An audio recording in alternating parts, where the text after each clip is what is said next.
Welcome back. Our next presenter is Cora Gale from Pitney Bowes. Cora will be talking about simulation parcel logistics network at scale. I've been looking forward to this one all day because I know she's been working on it, well, for a couple of years. Cora, take it away. Thank you, David. Hello, everyone. My name is Cora Gale. I'm a data scientist in Pitney Bowes. And today I want to present the simulation model we have built for our parcel shipping business and how have we been using it under various circumstances to evaluate our network design. And during the middle of the presentation, please feel free to drop in the question anytime in the chat box, and we can answer that in the end. So let me first do a quick introduction of our company. Pitney Bowes is a global technology company that provides commerce solutions. Our business units include global e-commerce that provide fulfillment, delivery, and return service for online retailers. Our Centec Solution Group focuses on office mailing and shipping and provide equipment, software, financing services, and supplies for small and middle business. Our pre-sort mailing group would pick up, sort, and induct our clients' mail closer to its destination to deliver the deepest postal discount. Last but not least, I work under our global innovation team that provides software development, design, security, and data supports to all of our business units. And my primary focus is on our global e-commerce business to evaluate and optimize the parcel shipping network between online merchant and consumer. So let's zoom into our parcel delivery and return business and follow a parcel's journey. Let's say that we want to ship a parcel from the Great New York area, where one of our merchants locates, to a consumer somewhere in Nevada. We would first bring in all of the parcel from that merchant to the closest facility in our network. Now let's call it facility A. Inside the facility A, we would open the container, scan the parcel, so we know the destination zip it is heading to. Based on the origin and destination of that parcel, our system would generate a routing solution for that parcel. In this case, let's say that our system decides it is too expensive actually to ship the parcel directly from facility A to Nevada. Instead, we would first cross-dock this parcel in facility B and consolidate it with other parcels that go to Nevada that may be coming from facility XYZ and ship them together to facility C, which is the nearest facility to the Nevada market. Now from facility C, we're going to do a final sortation of that parcel to sort it into a more granular dip area, and then from there, hand it over to a local USPS market office to deliver the last mile to the end consumer. Now, from this example, we can see that there are several key components in our network. We need parcels to ship. We need facilities to do parcel induction and sortation and processing. We need trucks, transportations to ship parcels between facilities. And in the end, we need a set of routing rules to decide how to ship a parcel based on its origin, destination, and the current network status. Now, if we zoom out from this single parcel, we actually ship millions of parcels in this delivery and return service business per week. And we have dozens of facilities, we have hundreds of shipping lanes, and maybe millions of possible routing solutions between all of those origin destination pair. And our business is not static. The overall parcel business globally is a growing business. And we see a volume increase in our network every year. Just within last year, we opened at least 4 new facilities in this network. So within this fast-moving and fast-changing business and network, here are some questions that the business need to answer day to day. Can we consolidate, open, and close some facilities to reconstruct our network? What would happen if we add a new big client into our network? Where should we take in those volume? Can we open a new direct lane between a OD pair just to shorten the parcel cycle time? Or even a more general question, is there any flaws in our current network design? Is there any room for improvement? Questions like this are answered by our network design expert. But with our network growing larger, it is becoming harder and harder for traditional analytics solution to evaluate the impact of each decision. because not a single element in our network is isolated. They all interact with each other. And you can imagine a single changes we have in one of the facility is going to impact all of its downstream, even the upstream facilities and transportation. We wanted to find a way to evaluate our entire network systematically and measure the impact of every decision. So this is why we bring in the simulation technique to our business. We wanted to create a digital representation of our network as a risk-free environment to identify flaws in our current network design and evaluate new ideas from the business team. Before I show what the model looks like in the AnyLogic software, here is a general structure of the simulator. So the elements or the agents we build into the model are the essential components that we have seen before. The parcels, trucks, facilities, and routings. And for each of those elements, we would use one or several Excel sheets to define its behavior. For example, for parcel processing facilities, we need to define their weekly operational schedule and the hourly processing rate. The clock will start when a parcel arrives at the first PB facility, which we call a induction inbound hub, and then the parcel's journey will be controlled by the simulator based on the facility schedule, facility backlog, truck schedule, and the routing rules that is actually dynamically changing based on the network status. And in the end, the parcel will get shipped out from the last PB facility, which we call an outbound hub, and that is when the clock would end in the simulator for that parcel. At the end of each iteration, we would collect information like the detailed parcel tracking information, the average cycle time for the parcels between each origin destination combination, the truck utilization, and the facility backlog at the end of each day, which we use carryover and rollover as two separate metrics to define this facility performance. So now that we have seen a general structure of the model, I'm going to change my screen and show you what the model looks like in the AnyLogic software. Okay, now it should be showing. So here we're in the AnyLogic software, and we can see that inside our model, we have the hub agent, parcel agent, truck agent. That is the essential component in our network. And our database is connecting it currently to the external Excel file. So now that I click the Run button, here I'm in a model landing page where I can, first of all, identify some global parameters for this run.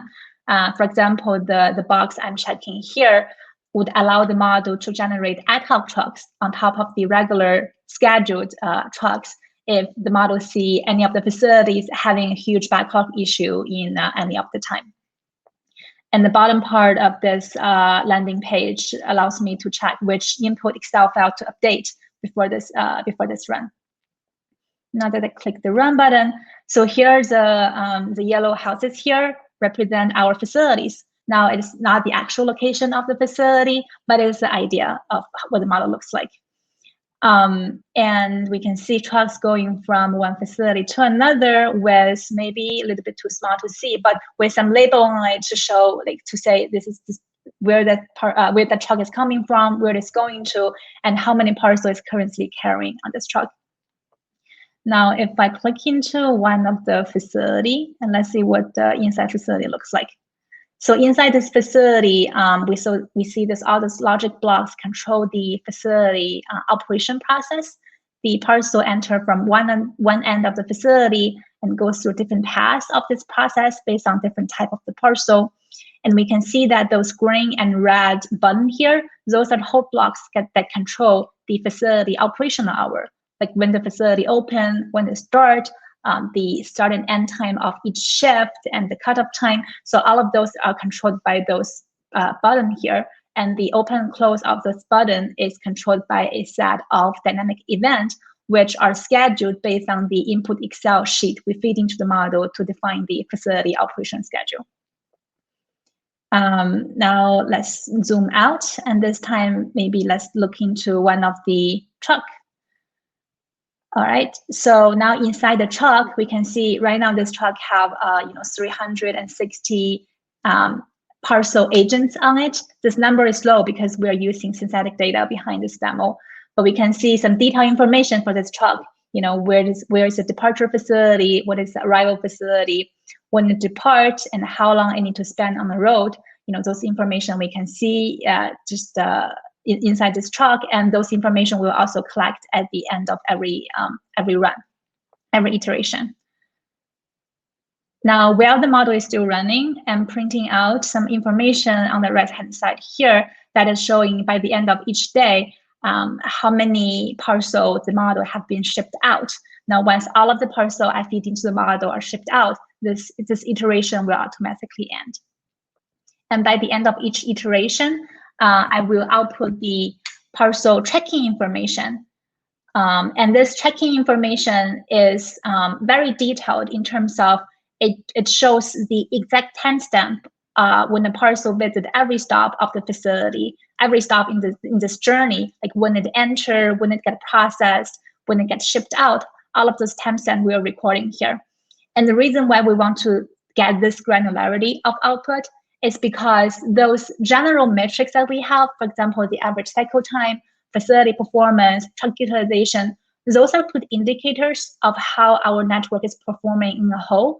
But we want to be able to really dive into the detail of the result and see which part of the network may have issue.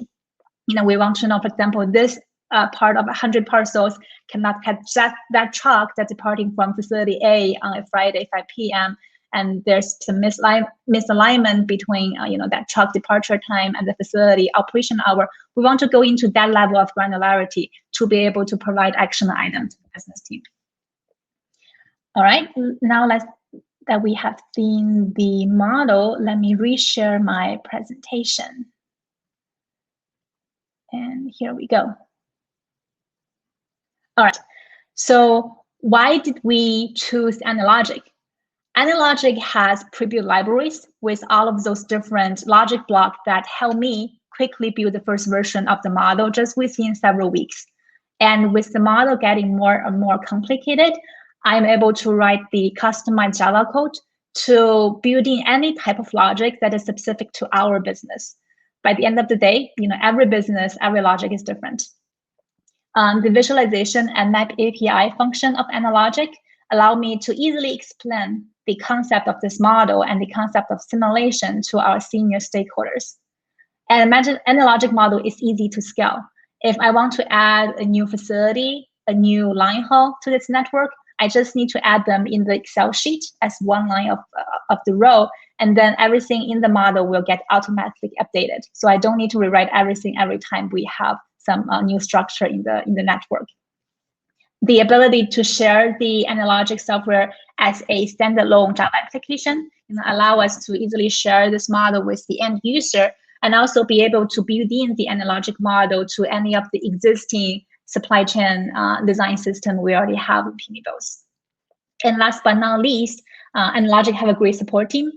I remember when I first started, I would send several emails to the support team every day, and I always got timely response. I want to focus the remaining part of this presentation on how have we been using the model. I'm going to give a quick overview of all of the different type of use cases we have applied the model to, and then dive into one specific example. So let's start with network expansion and consolidation. This is probably the most common use case we have applied the model to in the past 1 or 2 years. So the simulation model can test out the impact of opening, closing facilities in the network, as well as design the planned schedule for the new facility and how to connect the new facility to the rest of the network. Stress testing on facility capacity. So last year, at the beginning of the pandemic, a lot of facility is having a labor shortage issue. We used a simulation model to did a series of experiments to test how would our network perform under different capacity level in each facility. Rerouting. The model can be used to test out the changes of routing between a region and destination pair, especially when part of the system, like a facility or a line haul, have some ad hoc issue that we have to move past them. Service guide simulation. Now, this is a more specific use case. So in a parcel logistic network, there are always going to be difference between the design and the actual. We use the simulation model to generate the by design parcel cycle time for each origin, destination, and even day of the week combination, and use that as a baseline to compare with actual parcel performance. Adding new clients, which is really easy to understand, the model can be used to test out the impact of adding new clients to the current network and where to inject those volume. And in the end, network fine-tuning. So this is something that I'm currently doing, actually, where we use the simulation model in a more proactive way and feed into all of the current design of our system, and then run the simulation model on several months of past volume, and identify if there's any flaws or bottleneck or issues in the current design, and then iterate with the business team on changes until we reach to a somewhat optimal design of the network. So now with this quick overview of the different type of use cases we have applied the model to, and obviously there could be more different way we use this model in the future. Now I want to just dive into one example, and it is a network consolidation use case, which is actually this is the very first use case I have applied the model to. So at the beginning of last year, our business team is having this idea of whether we can consolidate 3 existing small facilities in the Northeast region of the United States to a supercenter. And they reach out to us to see if we can use the simulation model to test out the impact of this decision. So we started out with collecting the assumptions, the input for the new facility. When that new facility is going to run, what is the weekly schedule, what is the new facility's capacity, how many parcels can I process in a day, and when the parcel will arrive at the new facility, and how are we going to plan to connect that new facility to the rest of the network.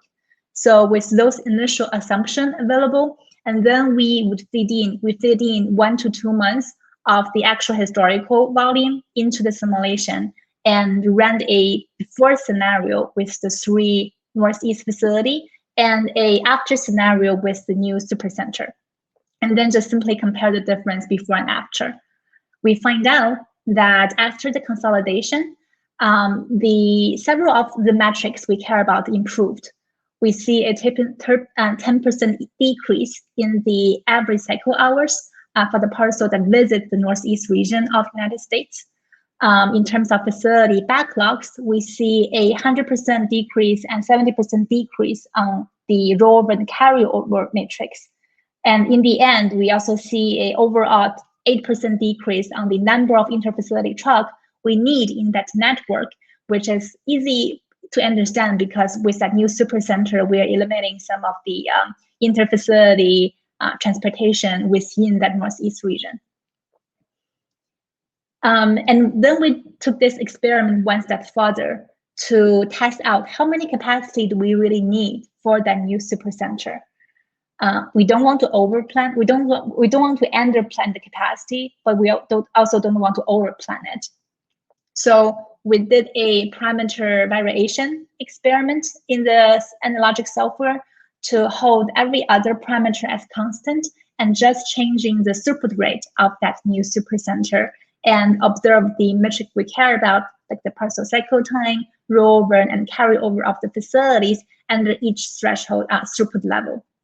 And we find out that actually under that times volume level, only 70% of the initial planned capacity is going to be sufficient for the new facility. And you can see that, past that 70% threshold, the cycle time metric is not really improving anymore.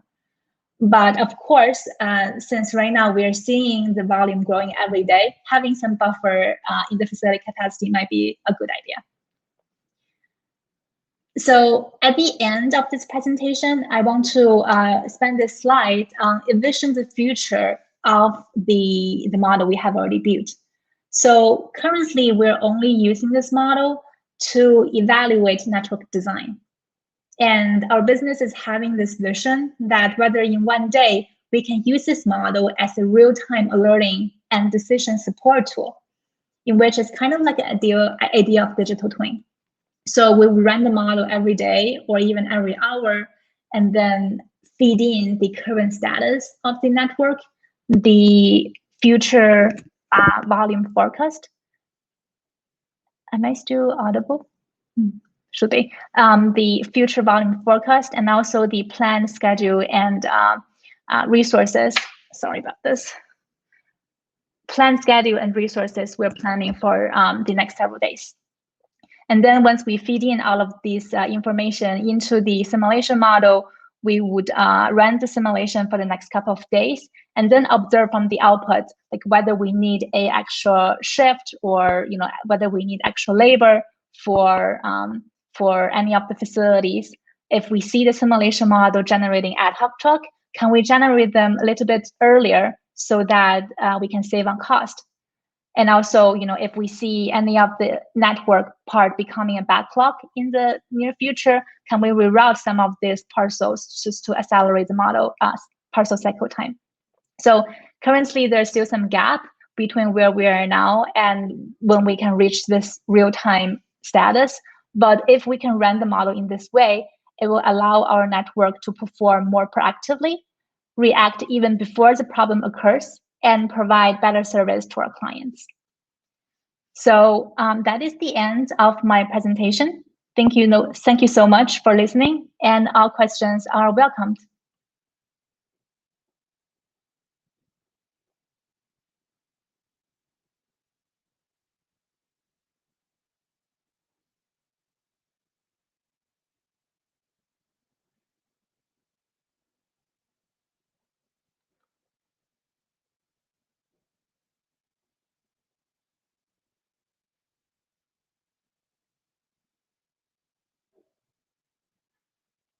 I don't see any questions so far, but maybe because it's at the end of a very informative session. My mind is actually blowing with all of the great presentation and information I heard before so far. Yes, Cora, you're probably right on the head with that one.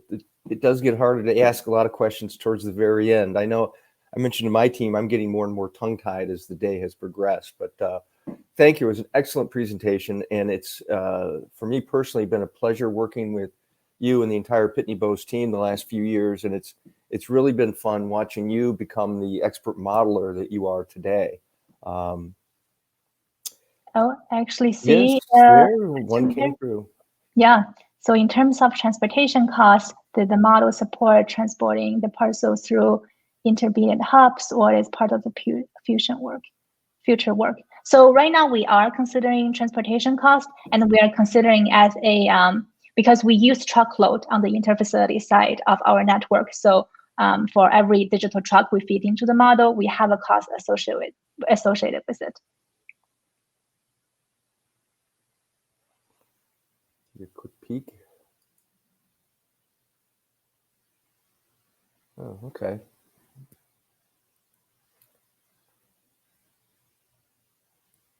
Did you build any constraints into the model?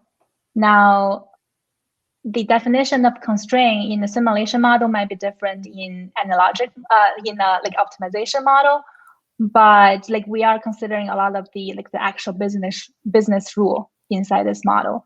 For example, under what circumstances would the model generate an ad hoc truck, and under different network status, how would the model choose the shipping length, the shipping path for each parcel? How will we consider that each work site would work differently, large and small area? It's a good question. So currently, this is a network level model. So for each facility, we're not really modeling that to the very detailed. So for each facility, we're considering a fixed throughput rate in terms of how many parcels the facility can process within an hour. And also every facility in our model, they have different weekly schedule. On a Monday at 7 o'clock, it would open and then start working on 8 o'clock. Those kind of details different between each facility.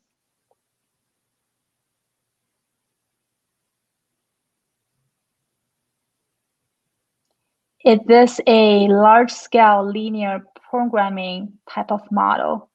Now, I would say the linear programming model is essentially a optimization type of model. Now, this is a simulation model, which is kind of like we're looking at the potentially the same problem, but in two different ways. Potentially the way of combining the simulation model to AnyLogic is that we can have the AnyLogic, we can have the optimization model to generate some global optimal solutions with some more strict constraints, and then we can evaluate that solution in the simulation model with some more detailed granularity.